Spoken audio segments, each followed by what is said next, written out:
What makes Alto Adige wine so compelling? I'm in the midst of finding this out with my friend Aldo, a fellow sommelier from New York City.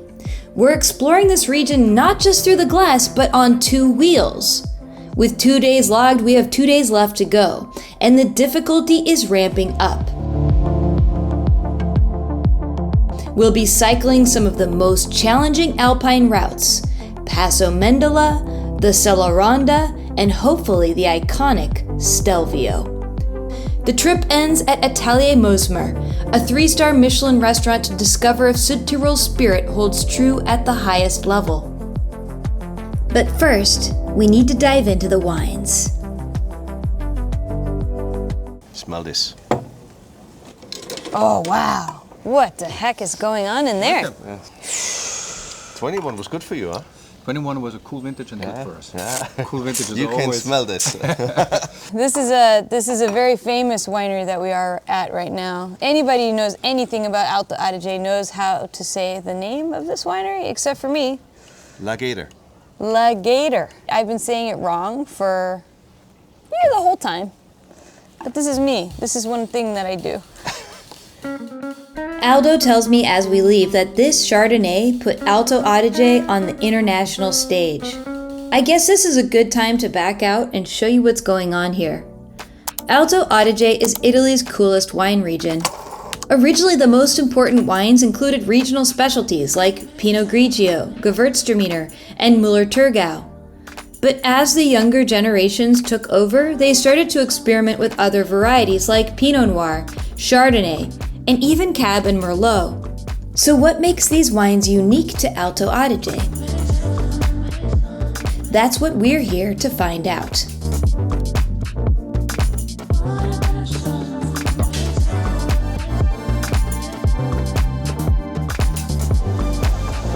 Whoa. 2016, that would make this wine 8 years old. And most of us think that Gewürztraminer doesn't age as well.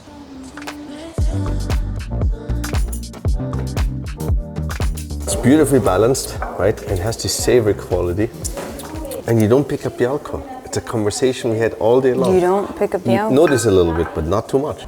A quick jaunt and a small climb led us to our last place, Tiefenbrunner, which is actually sitting on top of a very, very old water source.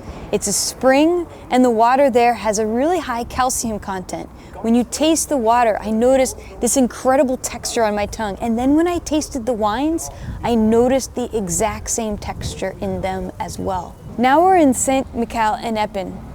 We walked into their brand new cellar, where they make an incredible aged white blend. We're very excited to try this wine, but Hans says we can't try it until we do the big climb. Passo Mendola. It's the local climb for cyclists around Bozen, but it's something I've been training for months. The 36-mile route takes us up the Passo, around, and back down with 1 mile of climbing and a finish line at the famed Cantina Turlano. I'm excited, but trying to save my strength, and apparently, Aldo Sohm is a billy goat.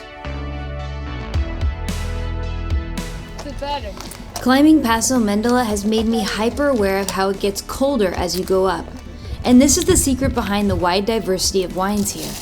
In fact, we're starting to see a trend of wildly unique high-end wine blends. For this wine, Hans Terzer blends Chardonnay, Pinot Grigio, Pinot Blanc, and Sauvignon Blanc, and then ages the wine in tank for years before release.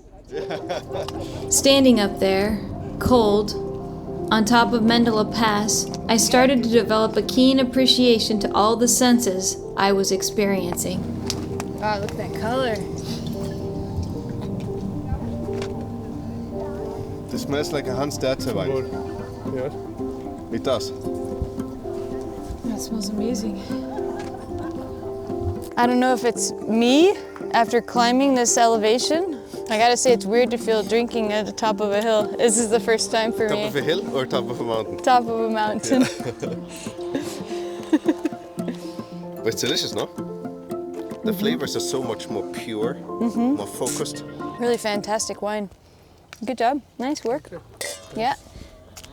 What goes up must come down, and what we didn't know is that things were about to get very interesting. That's the first vintage of Pinot Bianco Vorberg, 1993. I arrived at Delano 1994, 1 year later. This is Klaus. He's opening arguably the most important Pinot Bianco in the world. This bottle is living proof of the incredible potential to age white wine. It's not corked. Smells good. Smells good? Smells good. You want me to taste it too? I don't want to taste it. I want to wait for a moment. You said, super. That's a great bottle. That's a perfect bottle. Now you can spit inside. It's allowed. Most, even red wines, are long dead at 31 years of age. But for us, it's easier to make long-aging white wines than long-aging red wines. When these grapes were picked, Nirvana had just released In Utero, and Snoop Dogg launched his debut album. The wine still tasted fresh.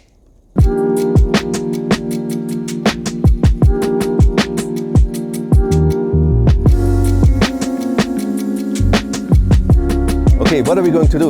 We're going up we do the Selleronda round, which includes we're going up Campolongo, we're going down to Araba, going up to Passo Pordoi. You're going down again, and then you're climbing up the Passo di Sella, which actually is one of my favorite passes. Then we're going down from Passo di Sella, make a right turn, going up Passo Gardena, and then we have a glass of wine up there, and descending then in the switchback salad back down to Corvara. So this should be a really exciting day. Not crazy hard, but lots and lots of climbing. We make quite the crew with 2 winemakers, our handler from the Consorzio, and the head somm from Atelier Moessmer all coming along.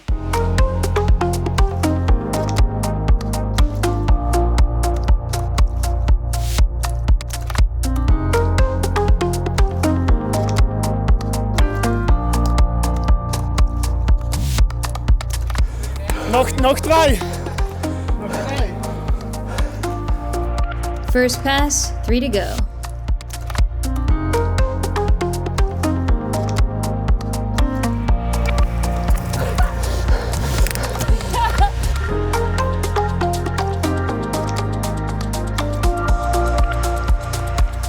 Looks about right, actually.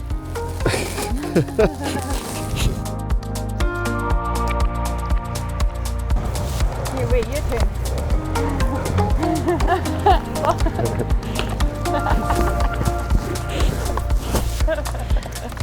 Tasting these wines on the mountain, it was hard not to liken everything to the piercing minerality that was all around us.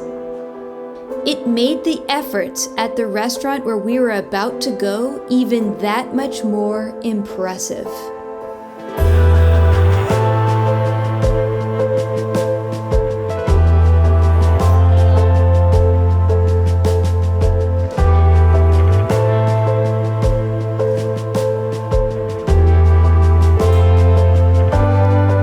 This is Chef Norbert.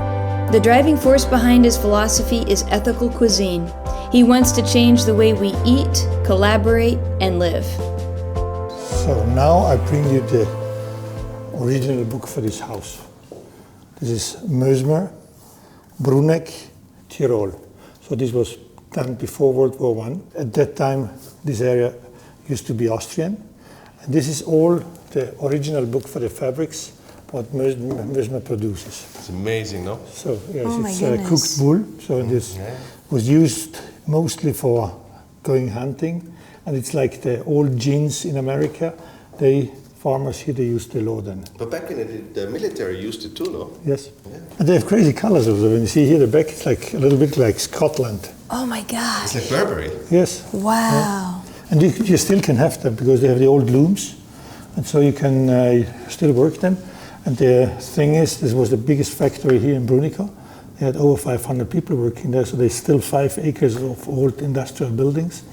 And now it's around 50 people, but they work on very high end. All the fabrics, what you see in the villa here, it's all done over there, and they're really nice. It's really soft now. Well, this villa here was built by the end of 1800, beginning of 1900.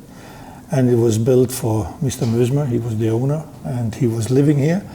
And well, you know, I'm living down the road around 100 meters. And I passed by here for around 8 years, and I said one day I'm going to do something in there. The execution of Chef Norbert's vision is astounding. All the ingredients come from the surrounding area, and since there's no olive trees or lemons here, the chefs must invent new ways to deliver fat, acid, and sweetness. The team plans far ahead to keep the restaurant stocked when the mountain is covered in snow. Dinner was spectacular. The dishes looked incredible and tasted like nothing you'd ever had before. And maybe that's why it impressed upon the judges of Michelin to give this restaurant such high accolades, even though they'd only just opened. Sommelier Lucas curated a diverse selection of Alto Adige's wines to pair with each course. But is this the end? What about Stelvio? And with all of this, it's 11:45. We're doing the Stelvio tomorrow. I'm not sure this was a great idea. But I cannot back out because I was the only one who insisted on this day all week. Now the climb begins.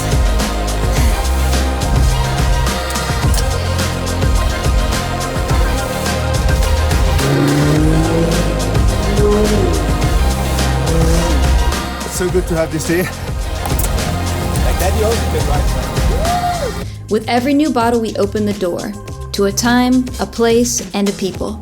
This is Alto Adige's story, but there's so much more to explore. So join us on Adventure into Wine with Wine Folly.